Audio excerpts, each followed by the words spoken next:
By chance আমরা ক্যামেরায় ধরা পড়ি তাহলে কিন্তু গোটা দেশের মানুষ আমাদেরকে কাপল হিসেবেই ধরে নেবে। যদি আমরা কাপল না, আমরা ভালো ফ্রেন্ড, আমাদের মধ্যে প্রতিদ্বন্দ্বিতামূলক সম্পর্ক নাই, ওই দিচ্ছে, এটাতে আমি খুশি অনেক। এমনকি এটাও শুনছি যে হোটেলের বাইরে পাহারা বসানো হয়েছে যাতে ওনারা বের হইতে না পারে। যে মূলত আসছিলাম আমি রংপুরের সাপোর্ট দেওয়ার জন্য, তো আমি ঢুকতে ঢুকতে অলমোস্ট তারা অল আউট হয়ে গেছে 85 রানে, ব্যাড লাক। তারপরেও চেষ্টা করলাম যে অল্প রানে খেলাটা উপভোগ করা যায় কিনা, কিন্তু দুর্ভাগ্য প্রতিরোধ করে তুলতে পারে নাই। দেখা যাক, ইনশাল্লাহ পরের খেলাটা প্রতিদ্বন্দ্বিতামূলক হবে আশা করি। তো বরিশালকে সাপোর্ট দেওয়ার জন্য আসি এখন, ইনশাল্লাহ বরিশাল জিতবে। জি, প্রথম ম্যাচে রংপুরকে সাপোর্ট করছি, কিন্তু দুর্ভাগ্যক্রমে আমি আসার আগে তারা অল আউট হয়ে গেছে, ব্যাটিংটা দেখতে পারি নাই।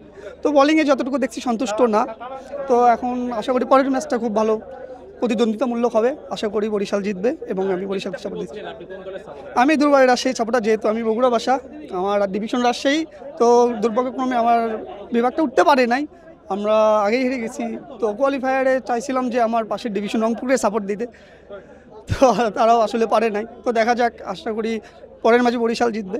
তো সমস্যা নেই, আমার সাথে আমার ফ্রেন্ড আছে, ওর বাসা খুলনা, ওই জিতছে আগের ম্যাচটা। তো শুভকামনা খুলনার জন্য।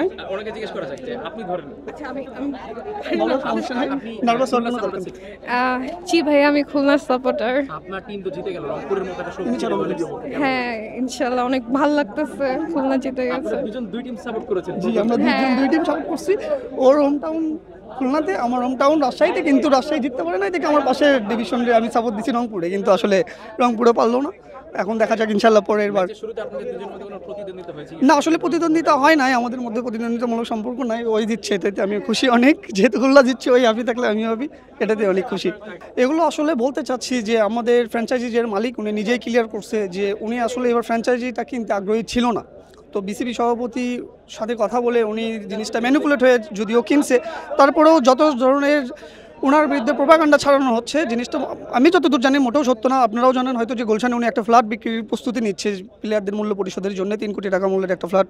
আশা করি সব কিছু ছাপিয়ে আমাদের ফ্র্যাঞ্চাইজিটা সামনের বার নতুন রূপে ফিরে আসবে, সামনের বার নতুন চমক উপহার দিতে পারবে আমাদের সবাইকে। সব কিছু মিলিয়ে যেহেতু এবার বিপিএলটা অনেকভাবে প্রশ্নবিদ্ধ হয়েছে, তো আবার আমরা দেখেছি চিটাগাং ফ্র্যাঞ্চাইজিতেও কিছু ঝামেলা ছিল। তো আমরা এই সব কিছুকে চাই যে একজন সাপোর্টার হিসাবে এইগুলো খারাপ জিনিসগুলোকে ইগনোর করে ভালো জিনিসগুলোকে সামনে আনতে চাই। তো আমরা চাই সবসময় একটা প্রতিদ্বন্দ্বিতামূলক ক্রিকেট হোক, আমাদের দেশের মানুষ সুন্দর করে ক্রিকেটটাকে উপভোগ করুক এবং সর্বশেষ জয় হোক ক্রিকেটের, এই আশাবাদ ব্যক্ত করছি। আমি শুনছি এটা যে আমাদের দুর্বার রাজশাহীর মোহাম্মদ হারিস ছিল, রায়ান বাল ছিল, ওদের এমনকি এটাও শুনছি যে হোটেলের বাইরে পাহারা বসানো হয়েছে যাতে ওনারা বের হইতে না পারে।